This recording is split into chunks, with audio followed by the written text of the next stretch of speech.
कि जब लोगों ने मुसलमानों से कहा इन्नन्नास क़द जमाउ लकुम, लोग तुम्हारे खिलाफ इकट्ठा हो रहे हैं, हाँ मिलजुल के जो है साजिश कर रहे हैं, ताकत बना रहे हैं, फौज तैयार कर रही। आज भी हमें लोग बता रहे हैं कि तंजीमें बन गई हैं, यहूदियों की जो है चालें, उनके प्रोटोकॉल्स हैं, नसारा, यहूद, हुनूद और दूसरे लोग मिल के मुसलमानों पर बिल्कुल यलगार करने वाले हैं। यही बात सहाबा कराम से कई लोगों ने आके कि लोग आप लोगों के खिलाफ इकट्ठा हो रहे हैं। इससे सहाबा कराम में डर खौफ नहीं आया कि अब क्या होगा, हमारा क्या बनेगा, बल्कि अल्लाह ने कहा फज़ादहुम ईमाना, इस खबर ने उनके ईमान में ज़्यादती की, ईमान बढ़ गया कि अल्लाह रसूल ने जो वादे किए थे होंगे, हम मुसलमान हैं, इसकी मुखालफत होगी, की जाएगी। आगे अल्लाह ने कहा वक़ालू, और उन्होंने क्या कहा, हस्बुनल्लाहु व निअमल वकील, अल्लाह हमारे लिए काफ़ी है और वो बेहतरीन कारसाज है।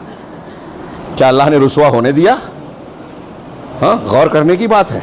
अल्लाह हमारे, ये बुखारी में है, हज़रत इब्न अब्बास रज़ी अल्लाह तआला अन्हुमा कहते हैं कि ये कलमा हस्बुनल्लाहु व निअमल वकील, अल्लाह हमारे लिए काफ़ी है और वो बेहतरीन कारसाज है, ये दोनों खलीलैन का जुमला है मुसीबत के वक्त।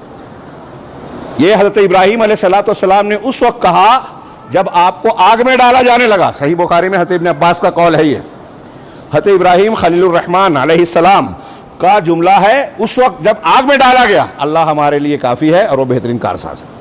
और नबी करीम सल्लल्लाहु अलैहि वसल्लम और सहाबा कराम ने उस वक्त कहा जब लोगों ने कहा इन्नन्नास क़द जमअू लकुम फ़ख़शौहुम, हाँ कि लोग तुम्हारे खिलाफ इकट्ठा हो गए, लिहाजा उनसे डरो। लोगों ने कहा कि इकट्ठा हो गए तो डरो। आज मुसलमानों को भी यही कहा जा रहा है, डरो, और लोग डर रहे हैं। हाँ, मुखालिफ आदमी एक शोशा छोड़ता है। आज सिलसिला क्या चल रहा है, एक कानून आता है, कानून पर एतराज़ आता है, हम उस पर डिबेट करने लगते हैं, जवाब देने लगते हैं, और जवाब देते हैं कोई फ़ायदा वायदा होता नहीं है। हाँ, हर एक अपने अपने हिसाब से जवाब दे रहा है। मुसलमानों में कोई संजीदा गौर व फिक्र, संजीदगी से सीरियसली ये देखा जाए कि कुरान और हदीस की रोशनी में हमें इस सूरत हाल का सामना कैसे करना चाहिए।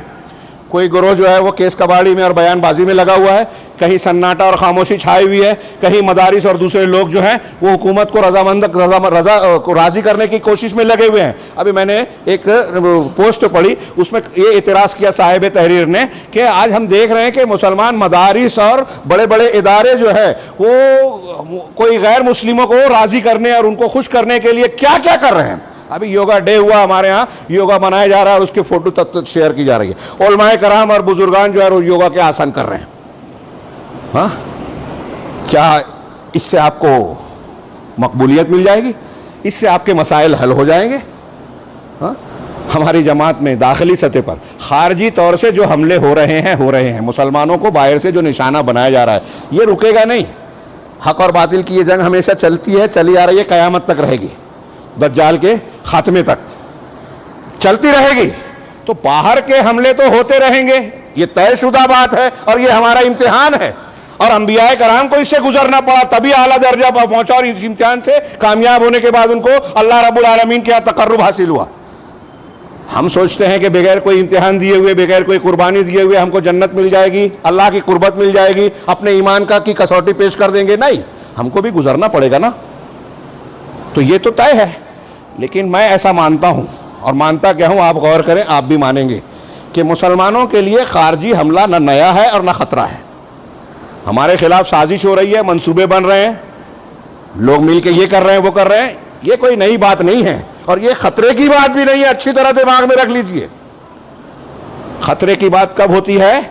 जब हमारा दाखिली मामला डगमगाया हुआ है, अंदर से हम खोखले हो जाएं, हमारी जमात और हमारी शख्सियत मुसलमान और इस्लामी कायदों और उसूलों पर कायम न रह जाए। ये खोखलापन, वो दुश्मन, सुपर पावर, हुकूमतें और बड़ी बड़ी ताकतें तो छोड़िए, हाँ, अगर हम गुनहगार हैं तो हमें चूंटी से भी डर होना चाहिए। चूंटी से इसलिए नहीं कि चूंटी है, इसलिए कि अल्लाह के हुक्म की वो पाबंद है। अल्लाह नाराज़ होगा ना तो पूरी कायनात की हर मखलूक अल्लाह का लश्कर बन सकती है हमारे खिलाफ। छोटी से छोटी चीज़ भी नुकसान पहुंचा सकती है। और अगर अल्लाह रब्बुल आलमीन का हक को हमने राज़ी कर लिया, उसके बन गए, तो वक्त का फ़िरौन हो, नमरूद हो, अबू जहल हो, सुपर पावर कहलाने वाली ताकतें हों, कैसे भी साइंसी असबाब और तहकीकात हो उनके सामने, कैसे भी मंसूबे हो, वो हमारा बाल बाका नहीं कर सकते। ये ईमान होना चाहिए। मैंने जो पिछले हफ्ते का खुतबा है उसका इशारा कुछ मज़ामीन आपको बताया कि हमारे पास एक हथियार है दुआ, और सुबह शाम के अज़कार में ये दुआएं भी है, काफिरों के मुकाबले में अल्लाह हमारी मदद फरमा। लेकिन दुआ की कबूलियत की भी कुछ शराइत हैं। अल्लाह रब्बुल आलमीन के जनाब में हम मकबूल हों, इसके लिए भी कुछ उसूल ज़ाब्ते शरीयत ने बयान किए हैं। उसका भी लिहाज रहे कि हराम खोर की दुआ कबूल नहीं होती। अब हमारे यहाँ लोग सूदी पैसे से कुर्बानी करते हैं, हराम पैसे से हज करते हैं। एक तो अल्लाह ने जो मना किया वो कर रहे हैं, दूसरे उसको अल्लाह के रास्ते में लगा रहे हैं, अल्लाह के गज़ब को और भड़का रहे हैं। फिर शिर्क कर रहे हैं, बिदअत कर रहे हैं। अब मैं अगर उसका जिक्र करूं, अरे मौलाना तो इख्तिलाफी मसला छेड़ रहे हैं। कुरान हदीस की तालीम एक तरफ, हमारे यहाँ नौजवान बहुत सारे लोग, मैं तो इस मसलक को मानता हूँ, एक हनफी है।